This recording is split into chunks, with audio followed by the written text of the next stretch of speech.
Hello everybody. We have a game with the white pieces against Hannibal Throw. Provisional though. But we'll try to get a really Lopez. Um, we'll attack the pawn with the knight. See if he makes the most natural defending move. Knight c6. He does not. He goes c6. What is this? If I take the pawn and queen e7 and d4 d6 and knight home, queen takes check, bishop blocks. I have a lead in development. Um, we could do that, but I'm just gonna instead develop. Play d4, another option. Open up my bishop quickly. And now he moves the queen. What is this? I think this guy just doesn't, he's just a low rated player because it says provisional. I think he's just lower than 1169 doing random stuff. Now the pawn can definitely be taken in either direction actually, because the pawn stops knight development. Whereas if you move your knight, it's just going to get kicked. This also opens up your queen. It also opens up his queen. Let's take with the knight. We're up one central pawn. We have our win condition. We can trade everything into a winning king and pawn endgame. He develops and attacks this way, but now his light square bishop is stuck, which we like. He's attacking our knight. We don't want to automatically just move it. There's options like f4, something like bishop f4, but you're hanging stuff. But another move I see is knight c4, because then it hits the queen and the bishop, so we get the bishop pair unless he can throw in a check, which he can. With either piece, but only on this square, which means c3 hits either piece. So I'm going to throw it in, because this square is covered. So checks can only come from this, which allows a c3 tempo. Also this pawn push. So he moves the queen. I don't want to kick the bishop and let it escape. I'd much rather take the bishop. I mean, e5 is good too, because he has to go here, and you could just bring out your bishop, or actually even queen g4 I should be looking at. So this, queen g4, how does he defend g7, king f8, or g6? Or take this, take this. I mean, I do want the bishop pair, but I almost feel like I'm letting him off the hook by taking it. So I'm gonna go with the pawn push. It stops his knight development, restricts the bishop, and I don't feel like I'm letting him off the hook here.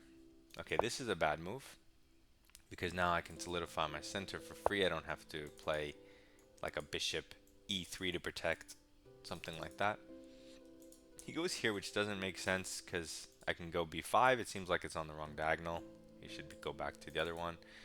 Also, we have this check, which of course you should throw in and start with. It's free. Any lines after this are better with this inclusion. Okay, so he goes here. So now you can force king f8, but his king's in an awkward situation. We can definitely attack it. I mean, this threatens checkmate in 2. If we induce this first, that weakens the dark squares. Then maybe we can hit him on the dark squares a little. However, if we threaten mate immediately, what does he do? Knight h6, we take it. f6,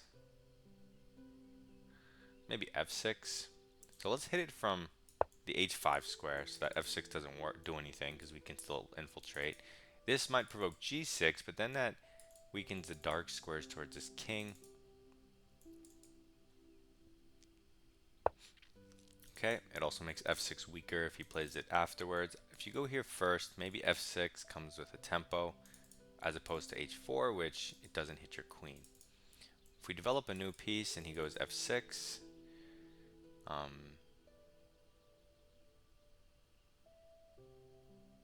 we take it, he's gonna take it. What's the point of that? I think I'm partial to queen h4, just getting it out of the way for free. Because now f6 can at least be met with f4 if you want to keep this point.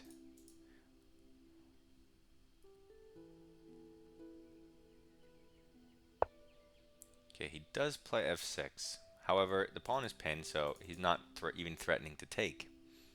And even if he did take and you took back with the d pawn, still not, that's not really a threat what he's doing.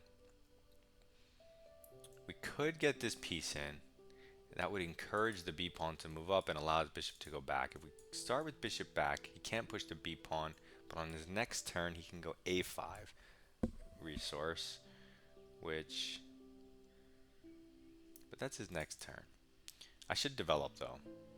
I have a lot of pieces on my back rank. I should probably develop in castle. A rook on e1 is game over, so let's do that. Unless his idea is to kick me first, then check, then here, then I take, then he takes. It's a bit weird.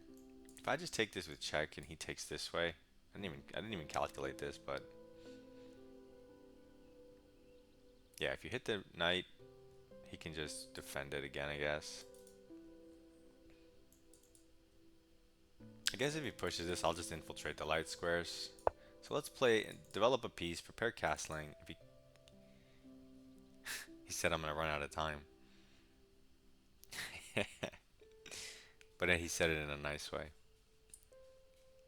Okay, but if he does do this, I'm gonna go infiltrate here. I did spend a lot of time on that move, but I feel like playing a little bit more actively here or more accurately goes a long way. And just ending the game quicker. I mean, at first glance, there's this knight move, but I'm looking for more. I'm looking for... You see, he can't move his knight. I would love to come in here and take this with checkmate. So he does throw this in, which is a good find from an 1169. My idea was to go here, because how do you stop what I'm doing?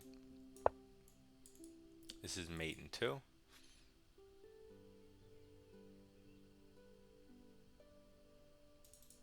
And now you can see how playing c6 and queen b6, you know, at the start of the game, is in the first 3-4 moves, it really doesn't make any sense.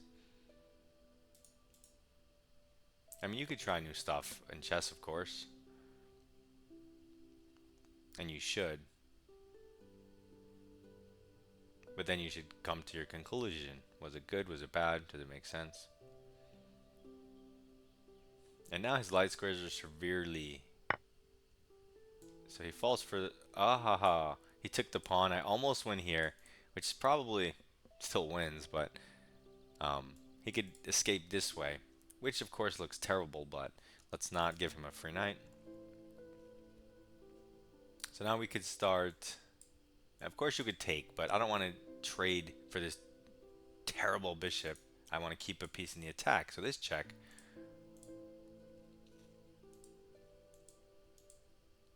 forces him to go on one of the 3 dark squares that I have not highlighted. Let's throw it in. Because our queen can come here next, because the bishop supports the square, not just the knight. So instead of a mate in 2, it'll be a mate in something else.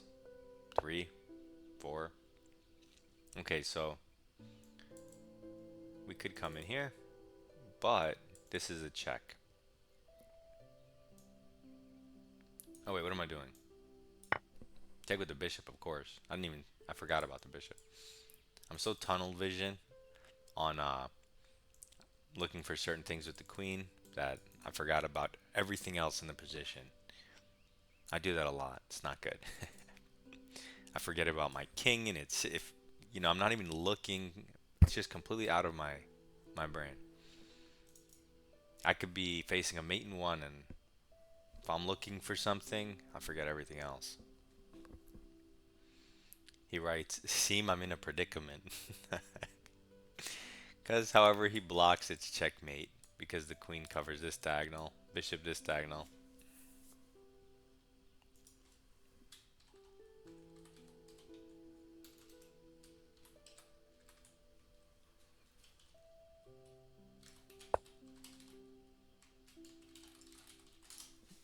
I just write good game.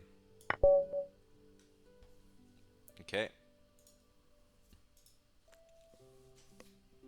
let's get an analysis board up. So we got, I don't know what, oh, that has a name.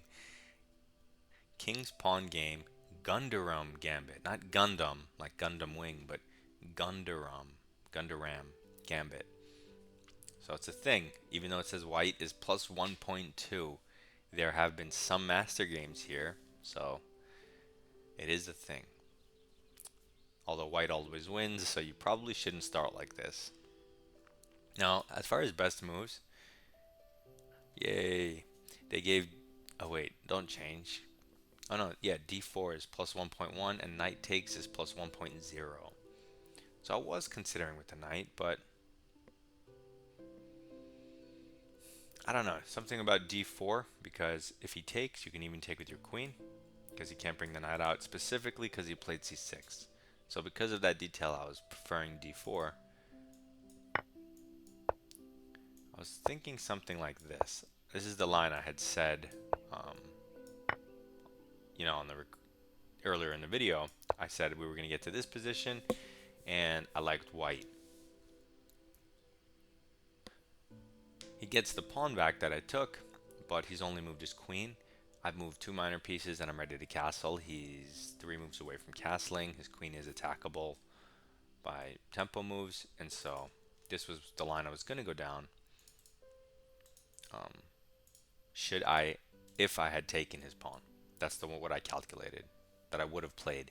And then I decided, let me just play d4. It seems kind of principled because you can put your queen in the center. So we do this. Then he makes a terrible queen move, not a minor piece development move, +2. So we're already almost basically winning. And there's just a big difference between pawn takes and knight takes, the 2 best moves. Pawn takes is better, which I did have a feeling. I didn't feel like dealing with my dark squares though. Like, for example, something like this. Because it's just very open, and he has this, so you never can really move your bishop out. And it's not that this is a problem or anything. I just didn't want to deal with it. But it is technically better according to the engine. So I took with the knight, which of course allows him to develop freely, doesn't restrict his development, which I mentioned. Then he plays another terrible move, allowing knight c4 best move, trying to win, reposition the knight, threaten e5, so many different things. Force his queen back, and it's plus 3.6, so totally it's over. The game's over. Engine wise, if any titled players on the white side, he just wins the game. They don't even have to be titled. I'm just saying. Okay, so yeah, I knew taking the bishop would let him off the hook. It is the bishop pair, but when your opponent plays so bad, the bishops aren't good just because they're bishops. They're good when they control a lot of squares and when you play correctly. But you can definitely put them in garbage spots and make them terrible pieces where their value is less than 3. And then maybe you don't want to take them all of a sudden, right? Like if your opponent's not good, then that's a different story. If they're bad with the bishops, that's a different story. So we play the best move e5. How bad is it though? Okay, you go from plus 3.7 to plus 2.7. You give a pawn advantage, so it is playable, but I feel like it just helps him free his position because his bishop's in the way of his pawn. You can say the queen is too, but there's just more space with 1 extra piece off the board for him to maneuver. Plus e5 obviously makes it move and restricts the knight, so super strong move for free. I don't like this check at all because of c3. And then of course we throw in this winning check plus 8, which is a crazy evaluation. So when I attacked his bishop, they want him to counter strike in the center, as is often the case. Now you can't do the check because the bishop's still here. You could retreat the knight with a much better position. I don't see what's wrong with that. Engine looks at taking. You get a bishop, he gets a knight. You get a pawn. That also looks playable. Yeah, it all looks playable. So we go here. We get that check in, plus 7.7. Okay, he moves up, it's plus 10.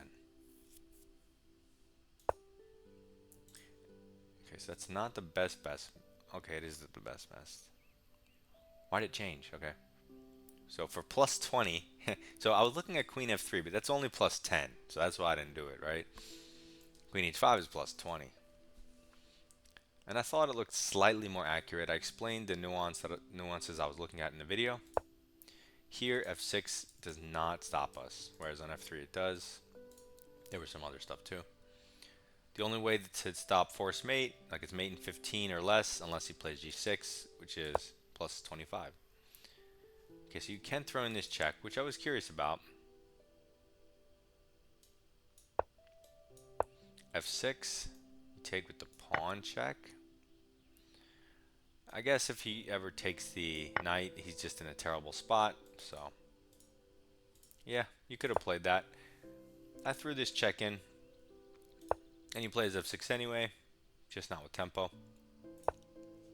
We get another piece in, plus 12, and now it's mate in 8.